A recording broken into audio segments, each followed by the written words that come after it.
The graph below shows the rate of change of the number of people in a movie theater. Miss those times. Assume no one was in the theater at t equals 0 hours. So we're starting with no one in this space. Now we're given this graph and we're asked how many people are in the theater after 10 hours. What's really great is that this question here tells us a rate. The graph does, sorry. It's people per hour, and then we're also given it over hours, which means that we can use this graph to understand the accumulation of the number of people over time by finding the area under the curve.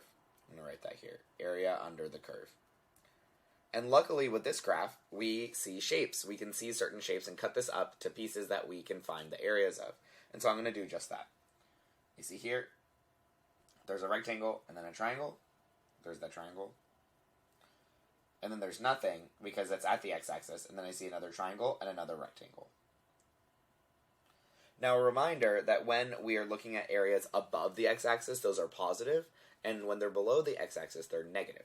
And so here I see this one would be 1, 2, 3, 4. Okay, that's going to be 4. However, we have to look at the units of our y-axis. And I see that each square is not going up by 1, it's going up by 40. And so that means 40, 80, 120, 160. 160 times 1. This area is 160. All right, actually, let me write it like this. That might help me. 160. Okay. Now, what about this? Well, this one, if I had a rectangle this whole way, would have been 160 times 2, because it would be 160 up, 2 across, so that would be 320, but it's half of that, so that's also 160. And then here, I see this, and if I had a square this big, it would have been 80 times 2, which is 160, but since it's half of it, it's half of that. And now it's negative because we're below the x-axis. And this final bit is 80 times 3, this is 240, and again, negative because we're below the x-axis. Alright, so here's what we have to do. We have to think, well, how much did we start with? We started with 0, because the question says, assume no one was in the theater at t equals 0.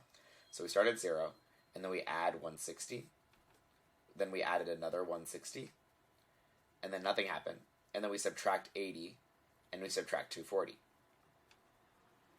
So that's going to give us 320 minus 320, and then we end up with 0 people in the theater after 10 hours.